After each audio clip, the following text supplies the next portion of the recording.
Welcome back, Las Vegas. I am sitting here today with the Boeckle brothers. Man, these guys are crushing it on YouTube.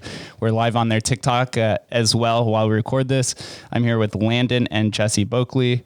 As I said, they run a local real estate company out here. They also talk about flipping, rental tips, and they are some personalities. So thank you, gentlemen, for coming on here. Thank you for having us. Yeah, thank you, man. It's a pleasure to be on. That's why we were invited on. Yeah, I appreciate it, man. Real estate, as we know, is absolutely booming out here in Las Vegas. There's less than, I think, 2,000 houses on the market right now. And it seems like everyone and their mother in Las Vegas is trying to get into this business. So let's just start off with a little bit of context for myself and for the listeners. Tell us a little bit about who Landon is, who Jesse is, and how you ended up in real estate. Yeah, will do. So I guess I'll jump off. You know, we're both born and raised here in Las Vegas, 31 years old and 30 years old. Shout out. Yeah. And, you know, it's a city that we grew up in. We love it so much here. So it means a lot to us doing business within our city. Everything we've done over the past couple of years, you know, we really have a passionate feeling for Las Vegas as a city. So I think that's very important in our success is knowing the city well and being a big part of it. So, you know, I went to high school here, grew up in the Green Valley area, went out to college to Arizona State for 5 years after high school. And right when I came back, I jumped, you know, headfirst into real estate. So. How about you, Jesse? So I didn't get into real estate as quick as he did, but again, we're both locals here, grew up here. Our family's pretty established here. We'll get into that in a little bit. But I went to a private school up in Summerlin, so a Summerlin kid. Ooh, did you go to Meadows? How'd you know? I've had quite a few Meadows alumni on here, I have to say. We all go out in the world and we do big things. So after the Meadows, I went to Chapman University in Orange County, which is a small little school in near Newport Beach, and partied for 4 years, and then came back. I moved to LA for 2 years, lived in San Francisco for 2 years, and then ended up coming back home. And once I did, Landon and I decided to team up and start our company. When was the founding date of the Boeckle Group? It's back in 2016. So you're way ahead of the curve. Yeah, At least you knew that Vegas was ready for another boom and hopefully not bust cycle.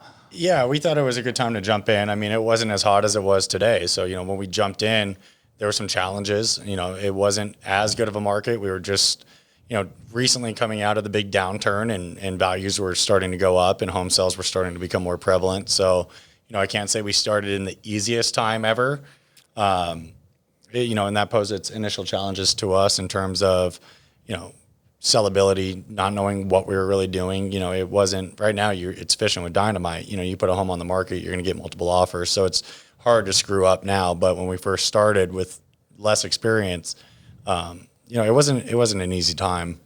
We've had a good runway, though. I'd say these past 5 years have been a great 5 years. Absolutely. To start into real estate.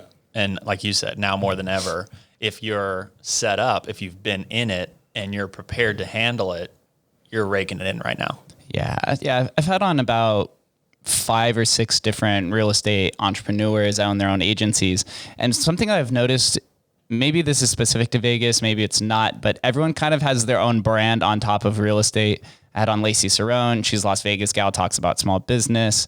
I had on Casey Ryan. He's home flipping 200 something homes per year. We know Casey well. Yeah, Casey was on maybe 4 or 5 months ago. Cool. But real estate is always the most common in demand podcast. I don't know what it is about real estate. People absolutely love it, whatever box that you're living in and however you signaturize it. So how do you guys separate yourself differently from the rest of the real estate groups out here in Las Vegas? So you're right. Everybody does have their own flavor, I guess, when you're in real estate. And a lot of it comes with the team and the culture that you build. If you're on the retail side, having a brokerage and agents, you want to cultivate a culture within your agents and within your team so that they all are very productive and they're all working. Where we stand, we have a brokerage, but we also invest very heavily, and that's where we spend most of our time. And I'd say our differentiator with flipping homes is the fact that we do the exact opposite of what people think flippers do. When they go into a home, You're going to put carpet down, you're going to paint it, you're going to put it back on the market for $100,000 more, and you're going to make me buy it, and it's a piece of crap. We do the opposite of that. We go in and we consider it over upgrade the house, do things that people don't expect, and turn a very premium product. And we only ask the top dollar price for it, no more. So we're very, I'd say, in line with what the home should be worth and could be worth. We don't inflate it, but the product they're getting versus other maybe flip products is much higher. Yeah, and I think that kind of goes back to what we were just talking about when we first started in 2016, and sales weren't as quick. You didn't sell a home in 1 hour on market. It took weeks or even a month or two to sell that house. The better the home was, the higher quality the product was, the quicker it sold. So it's kind of just where we started. And even though the market has changed to a very hot seller's market, we haven't changed our model. Okay. I think because we've gotten a lot of good advice from some mentors that over upgrading the properties, no matter if you're in a super hot market, you're going to stand out.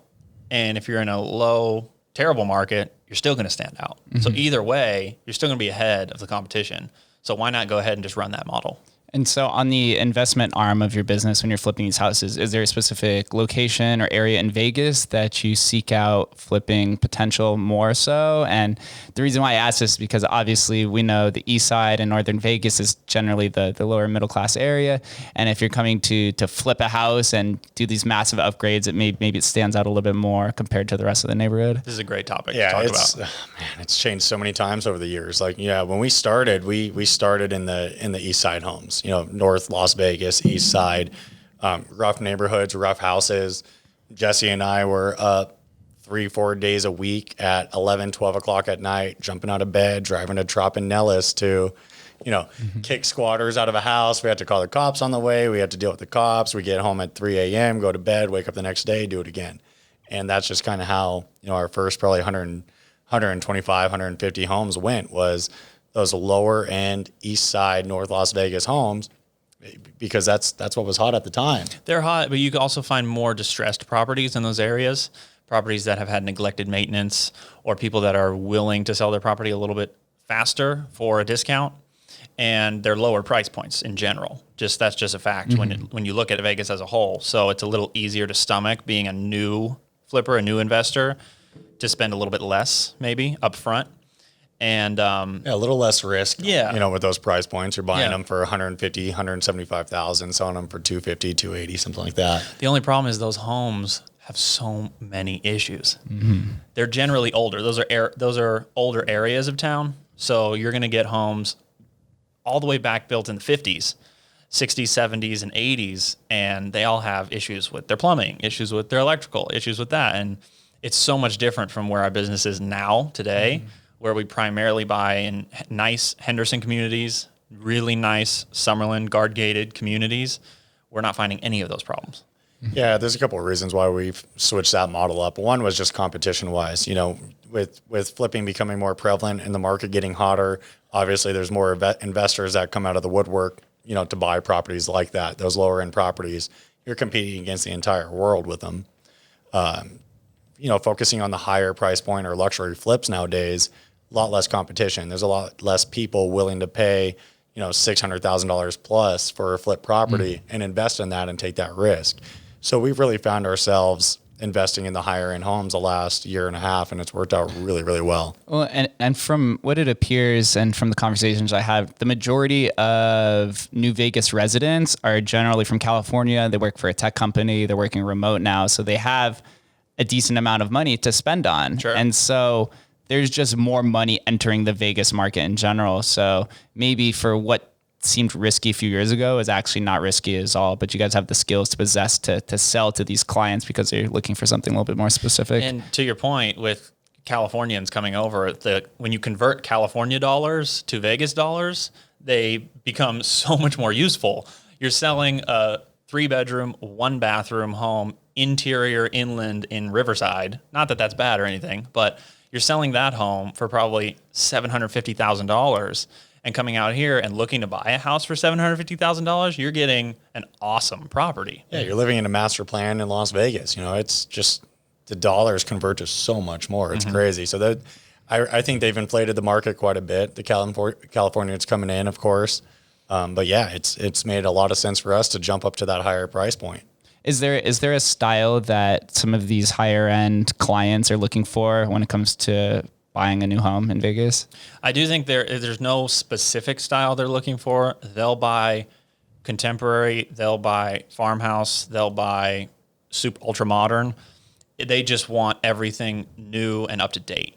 So they want latest and greatest appliances. They want latest and greatest designs. So to that point, when we design homes upwards of $1 million now, and that's where our business has gone. We're flipping a lot of over $1 million properties. We'll go to new builds. We'll go to the Lennars. We'll go to the nice multi-million-dollar new builds and take their ideas and put them in our resales. And so people come in there and kind of feels like they're getting the style and design of a brand new house. That makes complete sense. Vegas it's growing fast. It's insane. Going back to our point earlier, I'm actually from the East Side, so I definitely know the clientele that you're speaking of, but also the surrounding neighborhoods as well. How far? How deep East Side? High school. So I went to Chaparral High School. Okay. I grew up on Harmon and Sandhill. Okay. Right back there, pretty much my entire life. Used to hang out at Sam's Town when I was younger. Wow. Boulder Station, taking the bus to Gallery Mall, feeling like a cool kid back in the day.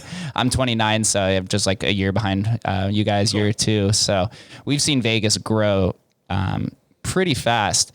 Do you think there will ever be a time where the East Side or North Side real estate will ever catch up or maybe appreciate further against the West Side or some of these more select areas? Look at the values now of those homes. I mean, you're talking about homes that we bought for $120,000 to $150,000 in 2017 and 2018 that are, we're seeing them go, that need full rehabs for $250,000, $275,000 now. So they've had quite a bit of appreciation over the last 2.5 years. But yeah, the thing about Las Vegas, which is crazy, is you fly over like Dallas or you fly over California, and the size of those markets is unbelievably massive in my eyes because I'm always looking at real estate. Vegas is a bowl. We are completely limited as to what we could build within this city. So they're going to have to start going to different areas of town and remodeling those areas of town and remediating those projects to new builds, and you see that a little bit more, I'd say more so on like the northwest side of town, kind of scooting over to the east side, that Rancho area, a lot of new builds going up there where they're knocking older homes down, median price point homes, but they're new. So yeah, I think that we don't have any other choice here. It's either build north towards Mount Charleston or south towards, Prim. Other than that, we got to renovate the town. Mm-hmm. It's kind of what happens with every major city. If you look at San Francisco, Oakland used to be a total crime-ridden disaster area, and now Oakland's as expensive as San Francisco, and people are moving even farther towards Sacramento. And that's going to happen with Fremont East, as you see more development happening. It just gets pushed and pushed and pushed. Not everyone wants to live on the edge of the city, where pretty much any new build they're only going to find land on the edge of the city to build a new nice house. People want a more established area, and so they're going to have to convert those areas. Yeah, that was one of the reasons why I moved down here in the Arts District where we're recording this, because I felt like this is one of the fastest growing areas for culture in Las Vegas. And you guys are from here, so you understand this. This will be episode about 145. Maybe only 30% of people or 30 guests are from Vegas. It's so weird. It's such a transient town. But we are on like this foundation of culture in Vegas where we can see things starting to pop up that represent the locals outside of just the Strip, which is cool to see because this is why I talk with entrepreneurs, because we're all bullish on Vegas. It seems like the entire world is bullish on Vegas, right? Everyone's moving out here and there's utility, but we need to be able to represent ourselves in other ways that's not just gaming and hospitality. And the one way that you guys have, we discussed right before recording, is that you've gone to social media, content creation. And so there's not many content creators from Vegas. It's such a weird phenomenon. I don't know why, but it's cool to see you guys growing and extending your brand. How would you describe that experience over the last, we'll say 6 months to a year since starting your channel? And have you seen a lot of growth from it? Yeah, we've seen a ton of growth from it after starting it, because I think in general, the consensus is, and it, just like we were talking about, everything has been pushed to at a distance, online, so remote working. It's everyone's doing everything and consuming it in their own time on their own schedule, and they're doing it at home or they're doing it on the go. And so being able to read that, understand that that's where things are going, and then double down and go with it, ride that wave. We definitely don't want to be left behind. And so even, it doesn't really matter the industry too. So as it applies to real estate, if you're not on social media, you're not creating content, you're not putting yourself in front of where consumers are looking, you're going to get left behind. Yeah, I mean, we were just talking about it a little while ago. There's an agent in my office this week that posted TikTok videos, and he got a $1 million listing up in Anthem Country Club. There's agents and real estate guys making hundreds of thousands a year strictly off social media. It is definitely the way of the future. We're utilizing it more in terms of a coaching platform for ourselves to educate people on and to, drive opportunities to our business. And that's really what our motive is behind it. We want to be able to JV with people around either within the city or around the country.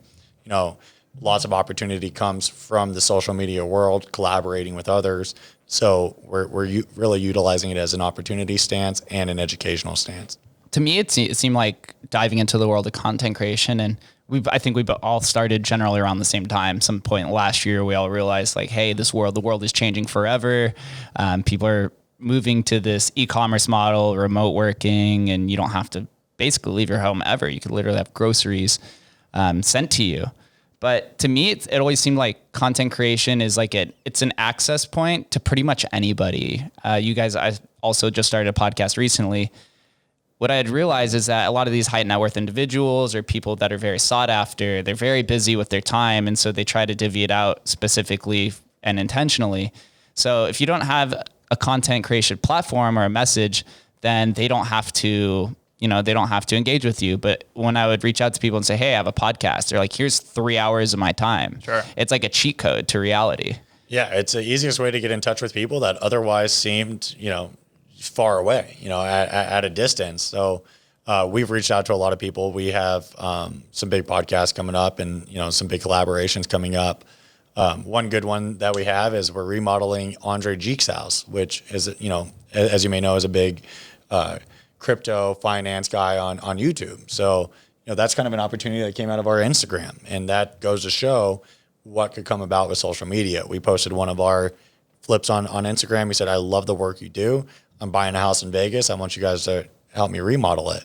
So, that's a huge opportunity for us that came from just doing what we do. Were both of you intentional with the direction that you wanted to take your YouTube channel, TikTok, or whatever? Did it take a little bit of experimentation to find out what your niche was? I think we're still figuring it out, to be honest. It's so early, and I really feel like we can't screw it up yet. We need to try everything. We need to try different angles, different messages, and just put ourselves out there to really see what works. It's so early to tell that, we're this, we're not that yet. But yes, character-wise, I think we're still questioning like what it is. But I mean, with our platform, I think we have a decision to go towards education, coaching. And, everything we do is value-driven. Every video we do is communicating some sort of important real estate information that you may not otherwise get. And so that educationally is what's driving us. And out of that, I think will come other endeavors like either one-on-ones, coaching, bringing people into the fold where they want to get more hands-on with us. So what do you think the common individual is missing that you are focusing on educating them about when it comes to real estate or through your channels? There's so many things, but there's a couple good ones. There's a couple key ones. Yeah, I mean, just to go back on a point you made a little bit ago is how popular real estate is on your podcast, because it's something that either you're going to rent a house, something in your life is going to revolve around real estate in everyone's life. And I think people know that real estate is possibly the best or one of the best assets or investments you'll ever make in your life. That's what everyone has been told your whole life. Right. All multimillionaires, billionaires made it mostly through real estate. That's how wealthy individuals get wealthier. And so everyone has this idea, whether they've learned it themselves or been told it, that real estate is an avenue to change your life. And so we believe that also. We're living proof of that too. So this is not a scam or anything. This is real. Right. We're just doing what we love to do. We have a passion for it, but it should be shared. It should help people. A great example of kind of what differentiates our brokerage company from others is, we're heavily talking about investing and flipping in real estate on a daily basis within our company. We have a couple guys who were in the industry. They were they're buzzers at Wet Republic or servers in the industry.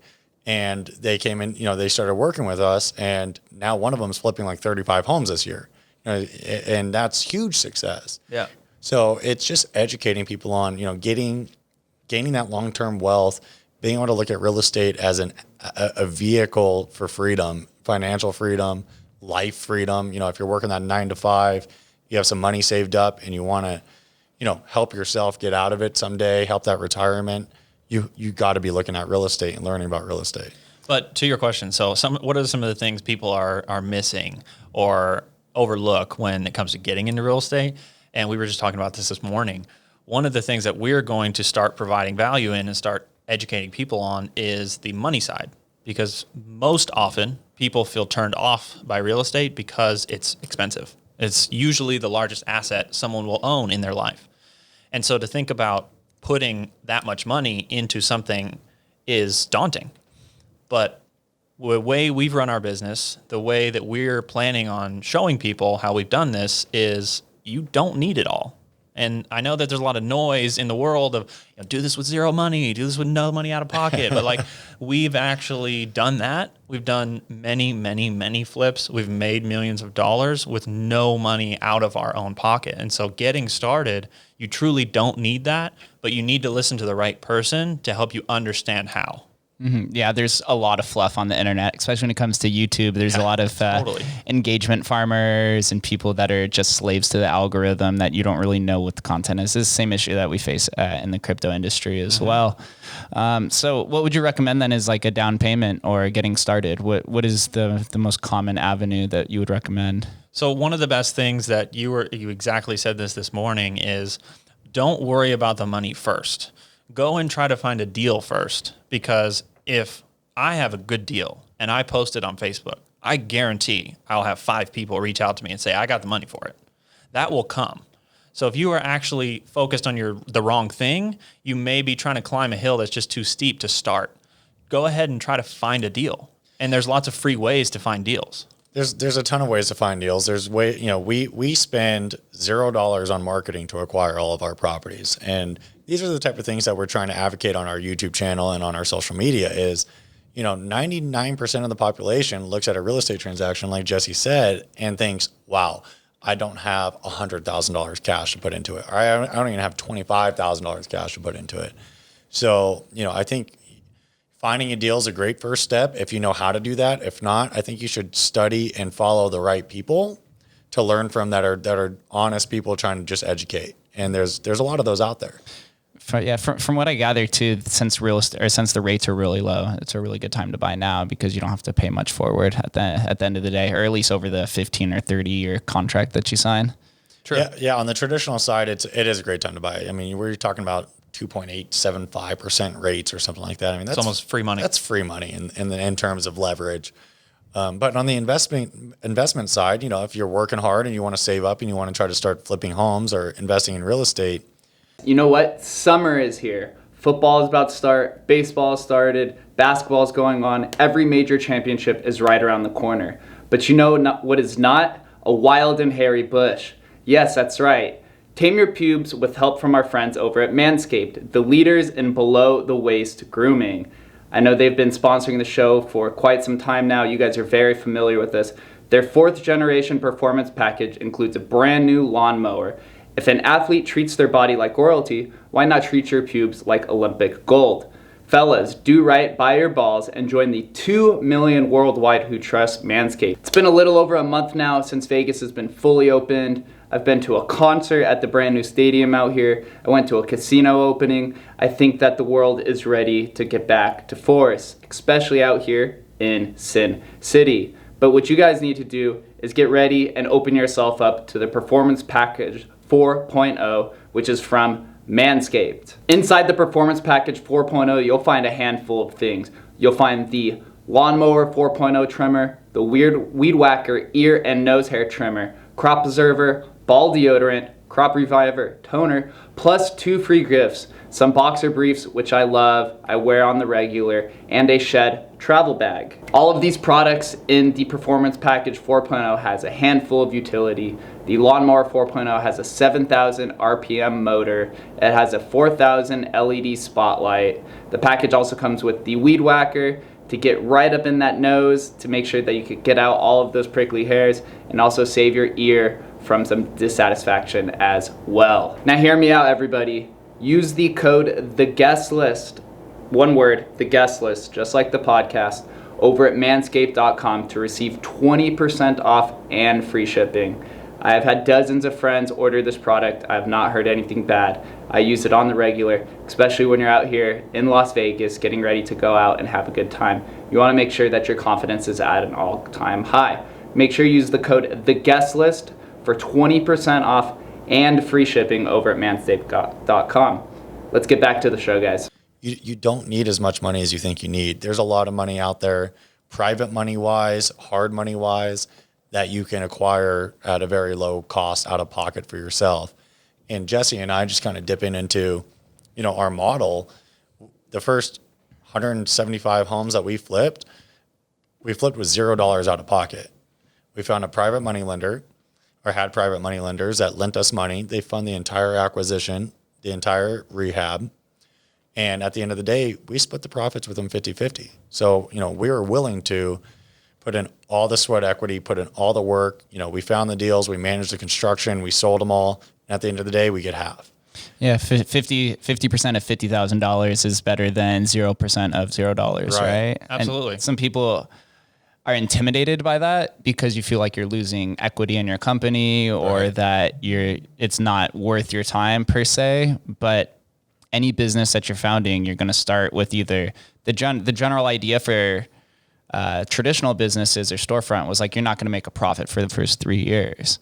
But now with the internet and the leverage that you could use, you can start profiting immediately off of pretty much anything, as long as you use other leverage tools like social media per se.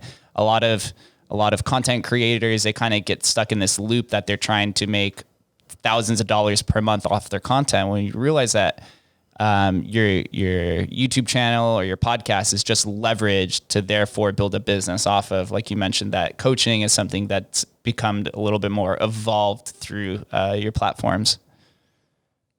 Yeah, I think the coaching's, it's exciting for us. We're just starting to do it. We just started our YouTube channel, the Boeckle Brothers, back in late April. So we've only been doing it for about 2.5 months now. Actively, we're putting out 3 videos a week. We're trying to stay active 2 to 3 videos a day on TikTok and Instagram.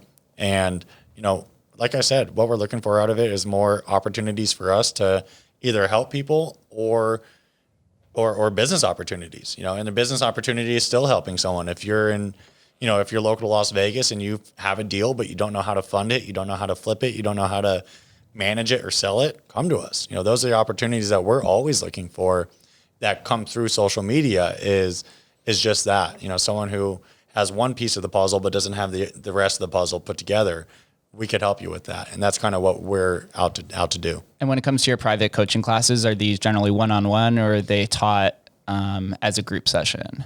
So the plan right now is to have something that's accessible to anyone. It's going to be individualized, meaning that you'll have your own access to all of the content, and part of that package will include or will be additional one-on-ones, group coaching, group calls, maybe even coming out to Vegas to see what we do, to see it in real life, all those other additional connections. It's a great utility of living in Vegas, right? That they can pretty much, if someone comes out here to see you, they could be housed wherever they want and they don't have to stay specifically with you. Although everyone wants to stay with you anytime they're in town. Yeah, who doesn't want to come to Vegas for a mastermind, hang out with us, and have a weekend on the Strip? So yeah, that seems to be the growing educational model as well, is that YouTube is now pretty much called YouTube University. Everything I learned for the podcast and for crypto is pretty much on the internet and through YouTube. But now the more personalized educational seminars is what's growing, because the college model is a little bit antiquated per se. And also with the growing pandemic, whatever your views are from that, people don't want to be around each other. But you just save so much time working from home or learning through a computer. And then you get to pursue the interests that really spark your curiosity, and rather than just being forced to sit in an educational classroom or spend hours a day commuting to whatever class you want to attend.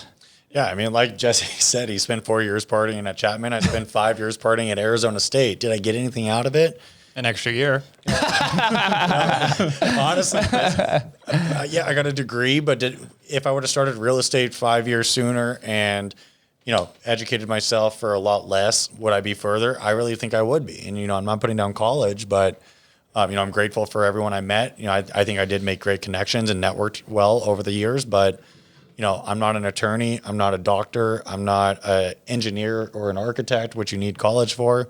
To do what we're doing, if I would have started real estate 5 years sooner, I think we would be light years ahead still, For sure. Yeah, it's so funny. This is such a common trend with just our generation, and in Vegas specifically. I went to UNLV for kinesiology, did not use that professionally in any way. Definitely use it practically, but I think it's because there's so much opportunity out here in Vegas. You generally go to college for education, and then you realize that college is actually more about the networking experience and the connections that you build than anything. And then you come back to Vegas and you're like, oh crap, this town is literally built off of networking and relationships. You don't need to go through the hard sciences of physics and chemistry to apply that and to make money and build a network of your own per se. No, it's not necessary for that result. College is still very valuable if you want to do any of those things that you were mentioning. Yeah. Like if you want to be a specific profession and you want to be a scientist or you want to do whatever, you're going to need that. And I still think it's great for those things. And you can still get networking out of going to college for that result. But now I think there is a large group of people, like you said, it's kind of university, that old school model is phasing out, that are coming of age post high school that are rethinking, what am I going to be doing? Do I want to take on debt? Do I want to go do this and sacrifice 4 years? Or 12 years to be a doctor. Yeah, and thing is, think about this too. College is expensive. College is very expensive. You could take a fraction of that money and put it into personalized education with Landon and Jesse Boeckle, and learn a skill, learn a trade, and learn how to invest, learn other things in a very much reduced amount of time, and start making money and start a career for yourself without having to sacrifice the standard 4 years, the standard $50,000, $100,000, whatever it cost. I think the population's kind of realized two different points. One, the 40-hour work week is bullshit, right?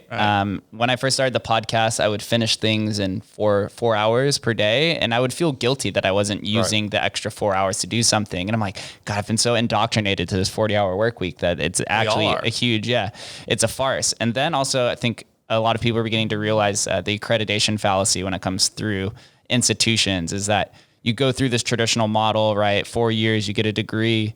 But then those institutions who are issuing the degree of accreditation are losing credibility themselves. So people are just like, why spend that much time and effort when I could go find somebody that I support online who doesn't have to go through a huge corporate ladder to get anything approved, and they're speaking from the heart and they feel trustworthy, and that you can learn everything on your own. Because it seems like now through the internet and through the digital economy, you can connect with pretty much anybody that you want. And to me, it feels like those relationships are much stronger rather than sitting in a classroom or even in a fraternity. I was in a fraternity where you pay to be a part of this friend group, but you don't necessarily like everybody. Right. Sure. I think we were both in fraternities as well, but were you? Yeah, I definitely didn't like everybody. Sigma Pi, Beta Kappa. What do you think about, these new startups or even these long-lasting companies, these conglomerate companies? I mean, is the diploma and the degree becoming as valuable as relationships are becoming, like you said?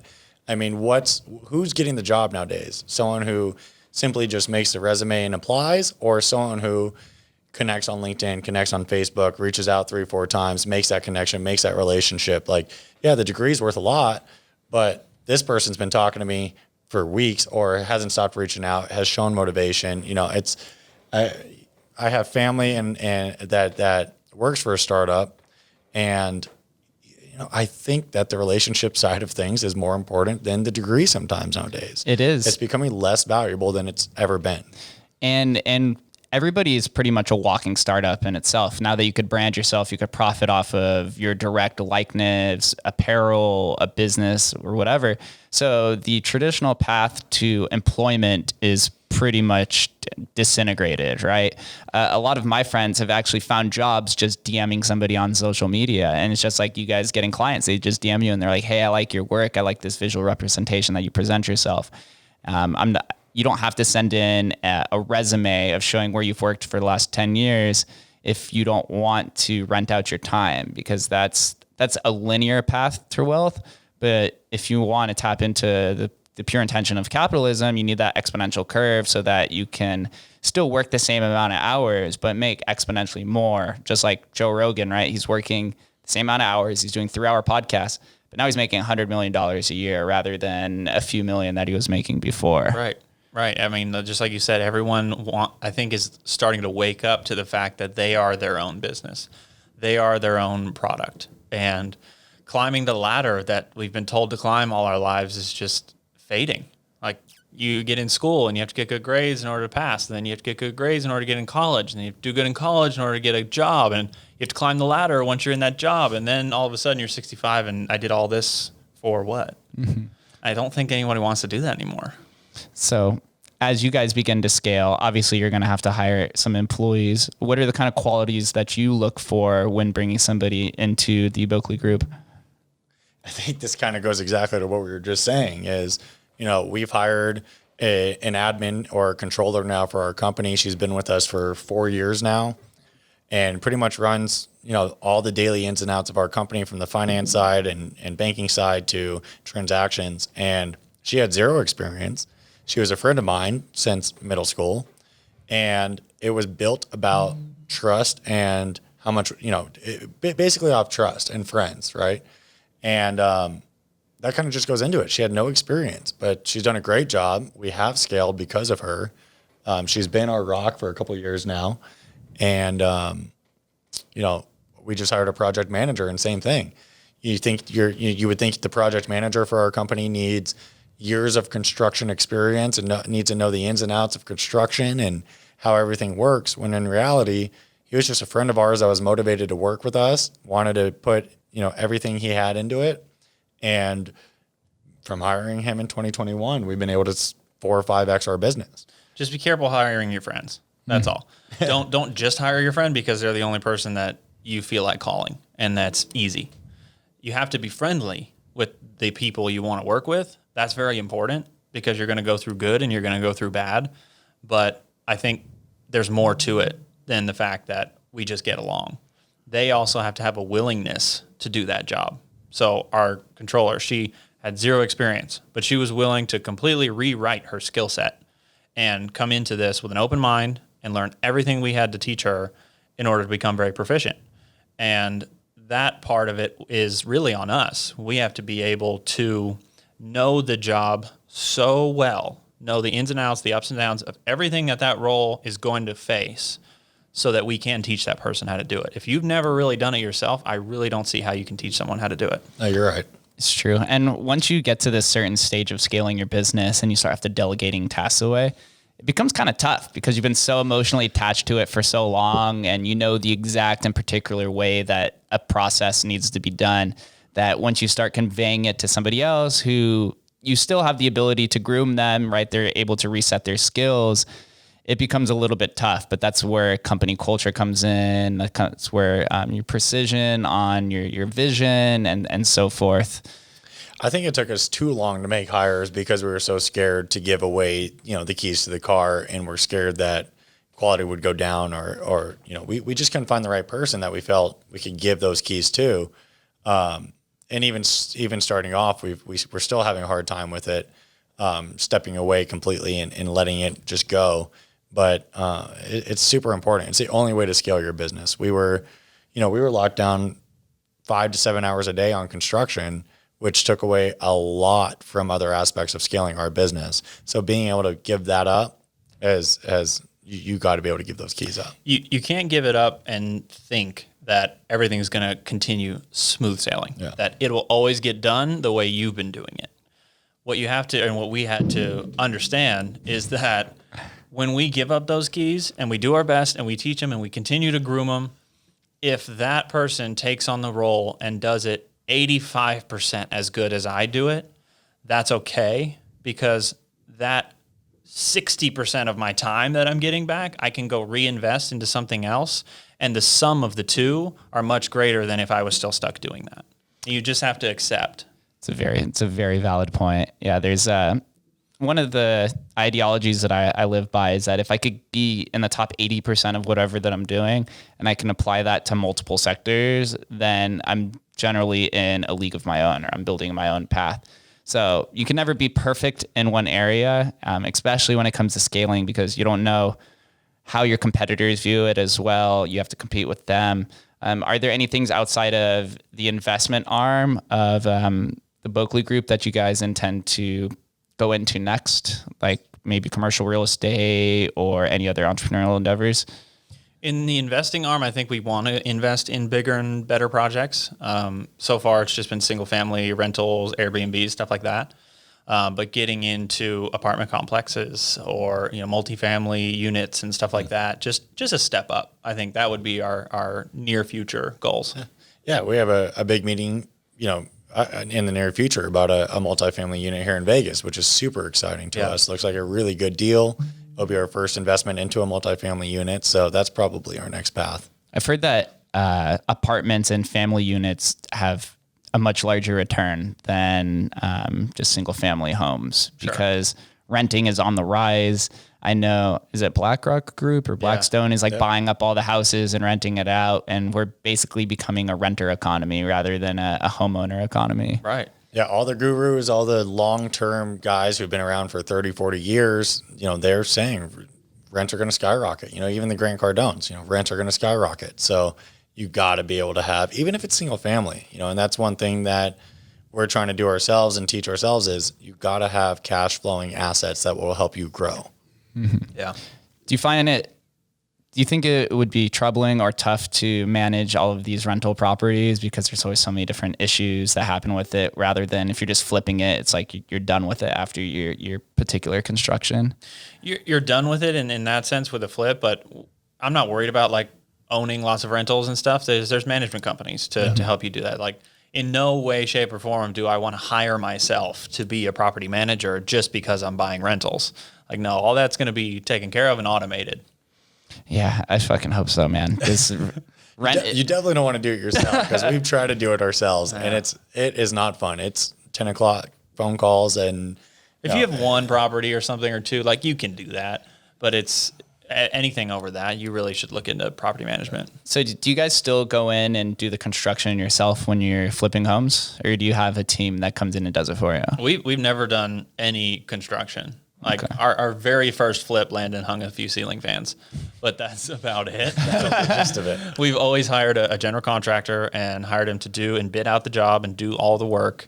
And we've been purely investors. Yeah. That was one of our hard things to give up, though. We did design every house. Yeah.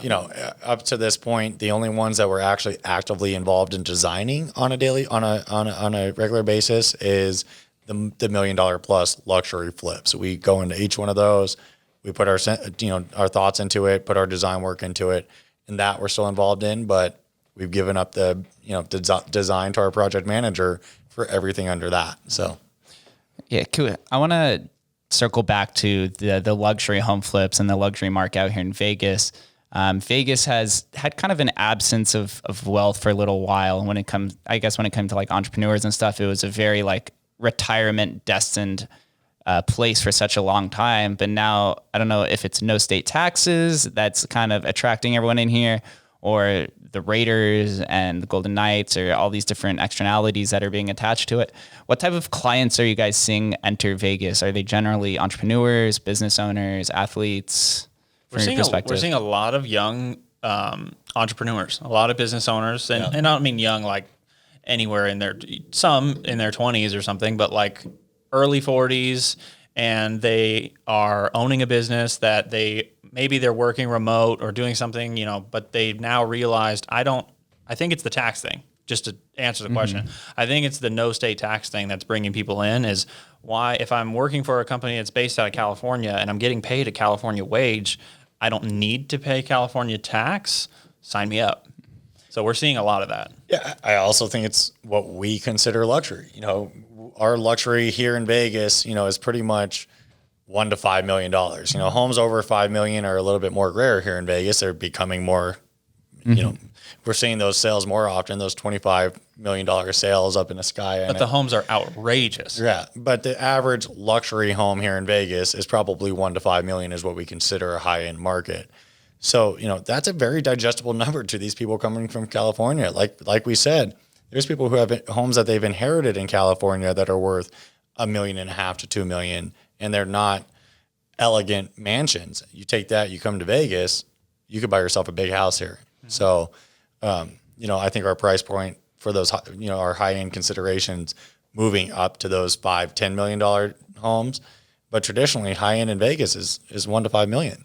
And when you're selling these high-end homes or luxury homes, do you have to portray different tactics when it comes to the seller as compared to the east side where you're selling a $300,000 house? Is it different format? What we find is, honestly, those sales are so much easier. Yeah. They're people that, I don't want to say they're better people, because there's great people. You came from the east side. You're a great guy.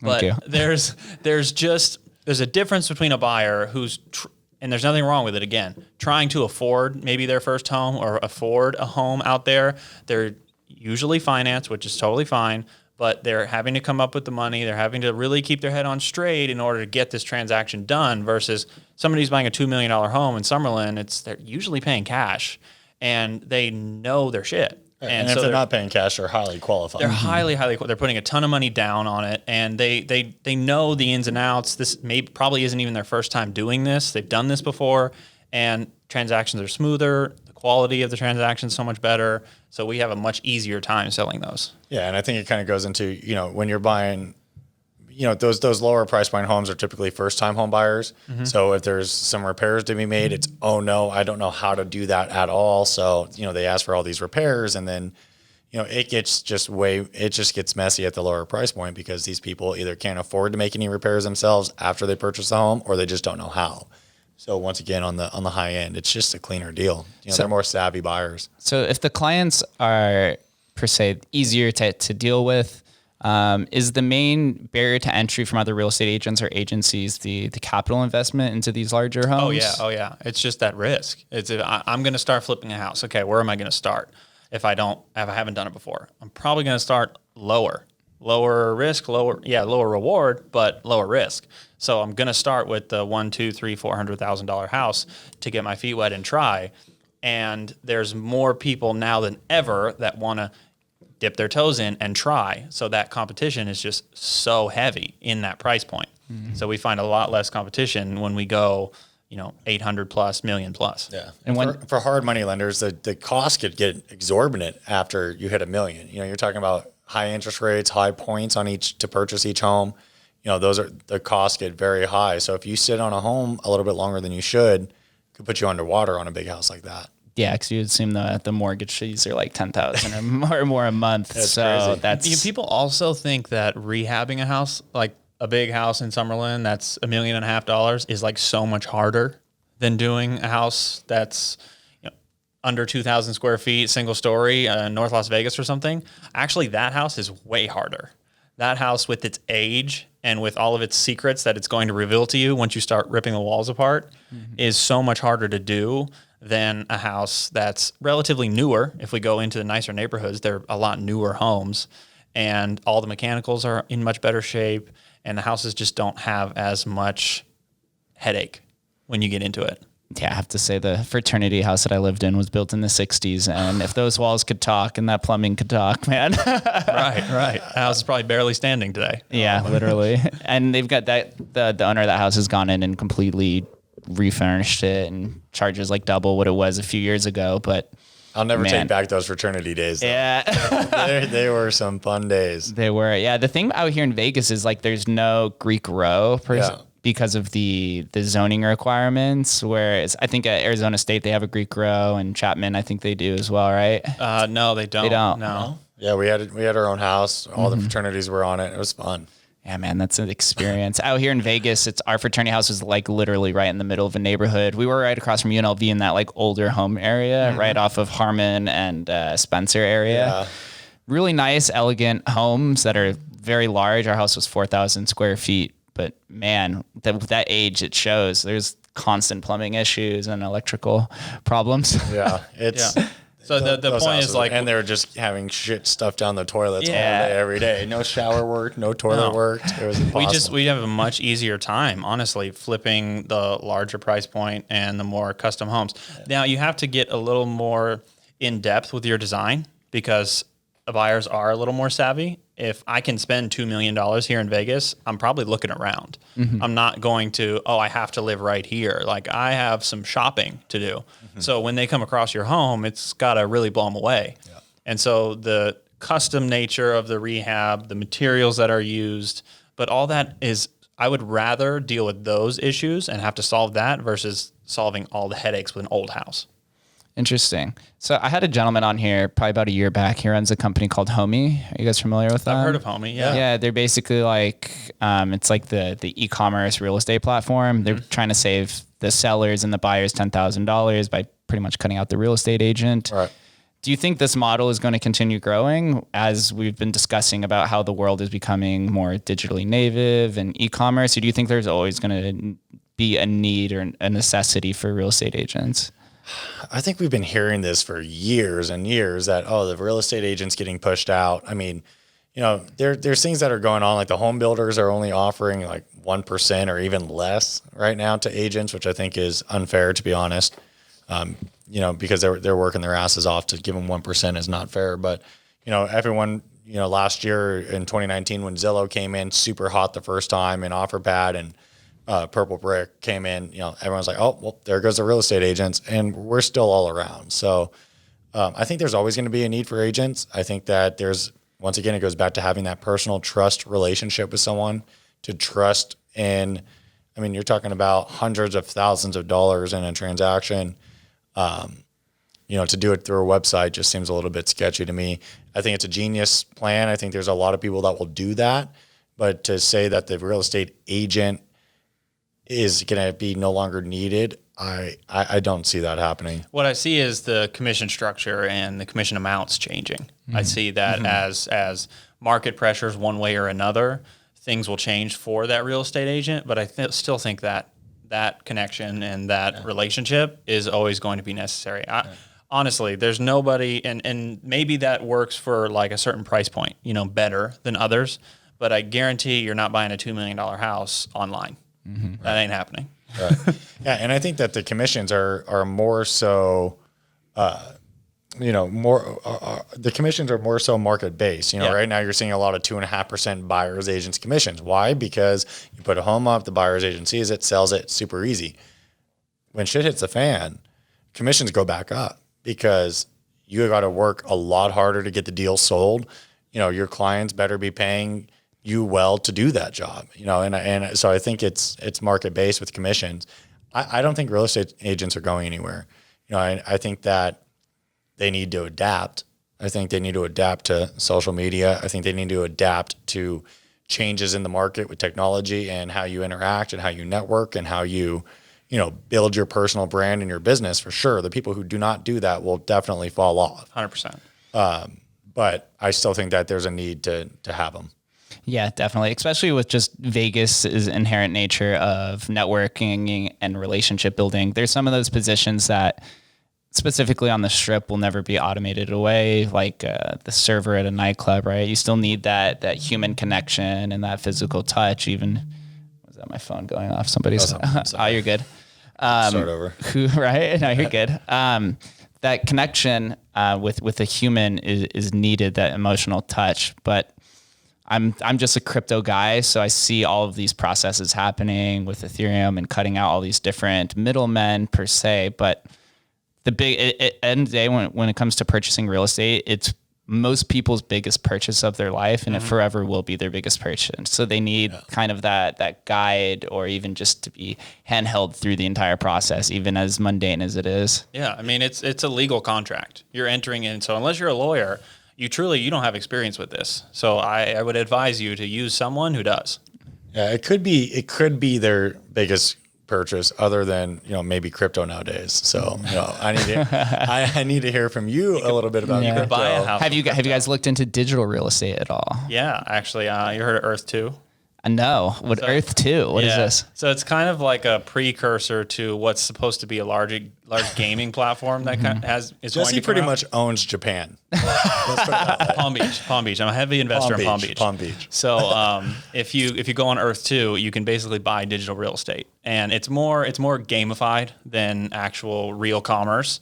But essentially, the Earth is broken up into plots, and you can essentially just buy a plot, and they're relatively cheap. And so I think I bought them like 5 or 6 months ago, and they're gone up like 200%. But I only put a couple $100 in. But that's smart. Yeah. There's one called Super World, which is very similar to that. I actually own some digital real estate in a blockchain game called Somnium Space, which is like the leading VR kind of world, and I have a bunch of ideas for that. But some of these property values right now are $5,000-$6,000, but I think there's going to be a time in the near future where the virtual land's actually going to be much more expensive, because in this world, specifically Somnium Space, there's only 5,000 plots of land. And if you're getting thousands or tens of thousands of people on it, you think the price, just because it's scarce, is going to skyrocket. Sure. What I think was so cool about that enticed me to just try out Earth 2 was the fact that the actual interface was somehow interacting or related to real world real estate development. So like if you go buy a plot of land that is just south of Resorts World right now, you can't do it because it's already bought. I've checked,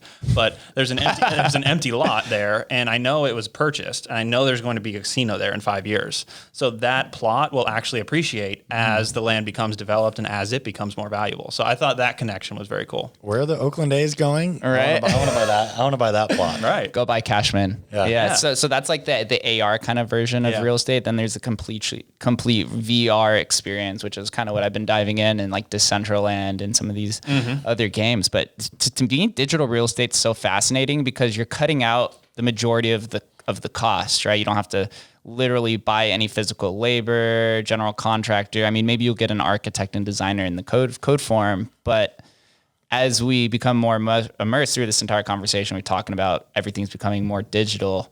I think digital real estate by the end of the decade will have a much larger impact than people realize. I think digital currency too will have a much bigger impact in real estate than we think right now. It's only like sort of, I guess, like fluffy right now when you hear like, oh, you can buy a house with Bitcoin. Like, There's a lot of news. Sure, but who's doing that? Like a handful of people are doing that. But if you look at what it takes to do a real estate transaction and the movement of money and the time that takes and the headache and the problems that can cause inside of a transaction, we've experienced many of them. The actual utility of quick transactions, more secure transactions through digital currency absolutely has a place in real estate. Yeah. Well, I see what's going to happen eventually is most real estate contracts are going to be tokenized on an NFT. And then if you could just sell that directly, then you cut out the escrow process and the approval process and everything. I mean, yes, you'll actually need the money there, right? It's a 1-to-1 ratio where the loan is maybe not as prevalent as just somebody who says, here, I have $300,000. I'm just going to buy the NFT contract off of somebody. What's also an interesting concept too is who is the bank? Who are you getting a loan from? Like as people acquire digital currency and use it as a interest generating asset, you can become a bank. You could I might be able to buy a house through you by utilizing your currency on a loan to go ahead and buy my house, and you make money off of that when there's no bank involved. Yep. That's very cool. That's why I love it. Do you ever get requests for customers to purchase in Bitcoin? Have you been asked? We haven't yet. No, I have a friend, Justin Blau. He's a real estate. He's a Meadows alum too. Yeah, Meadows alum, DJ, world renowned DJ now. Love you, Justin. And his sister's in real estate. She does super, super well. And they renovated a house together, and I believe it's in the Ridges. They sold it for a lot, right? Yeah, but I think they were at least advertising it through Bitcoin sale. Yeah. Wow, that's insane. Yes. I mean, you got people buying $1 million properties in Bitcoin. It's I'm glad to hear that you guys are actually pretty well versed to it compared to the majority of real estate people that I talk with, because I've been leading the blockchain movement out here, groups, whatever, blah, blah, blah.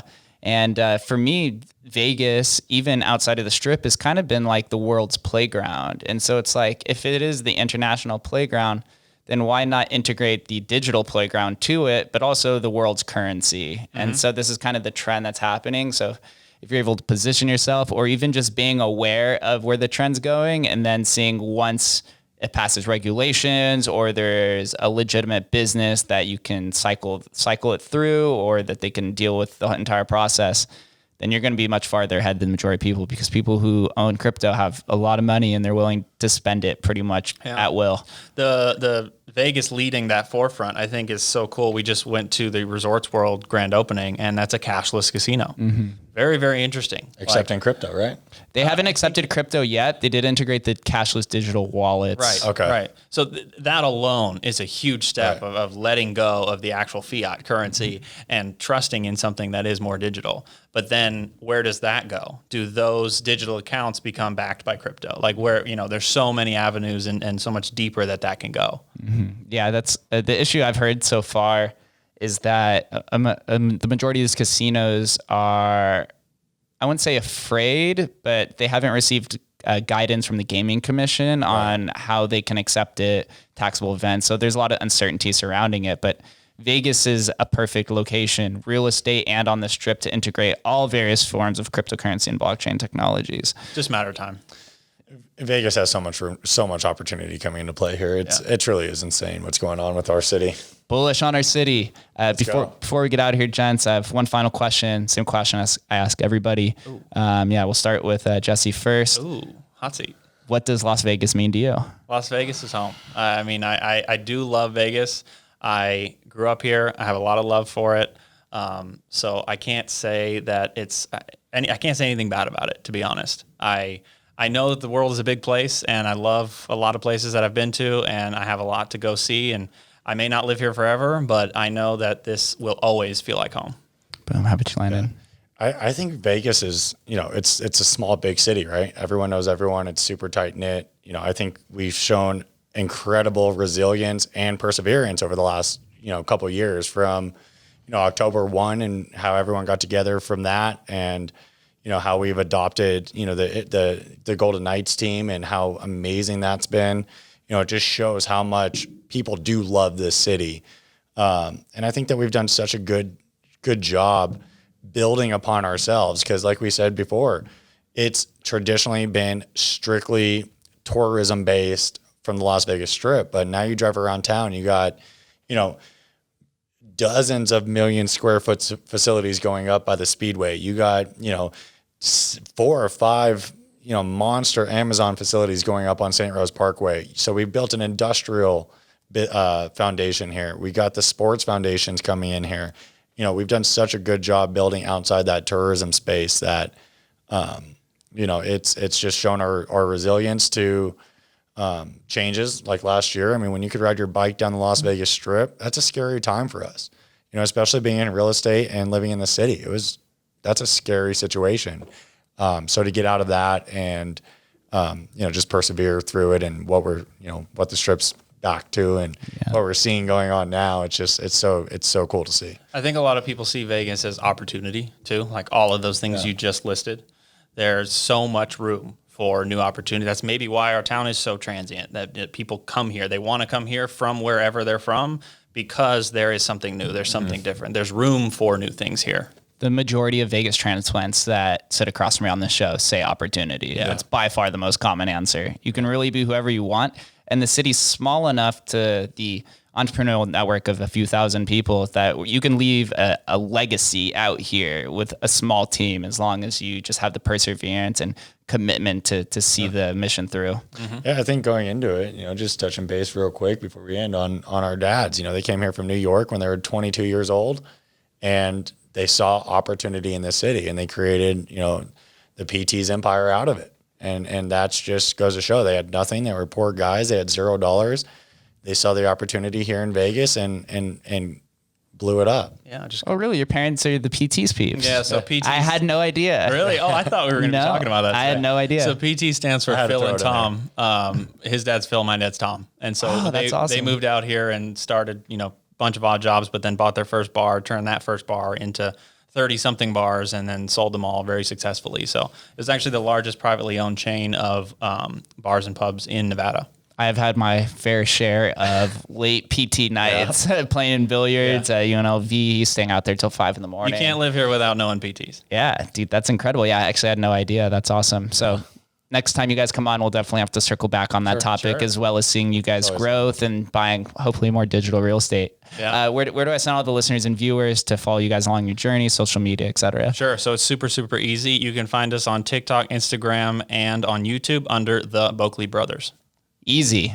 Gentlemen, Landon, Jesse, thank you for coming on. Thanks for having Really us. enjoyed this conversation. Didn't realize I was sitting across from royalty, but also two very passionate entrepreneurs who love Vegas, love real estate, and are finding a way to brand themselves. It's really incredible to see. And I know you guys have a long, successful journey ahead of you. Can't wait to come back. Hey, we appreciate you. So much fun. Glad we were able to connect. Thank you. Thank you guys for listening. We'll catch you next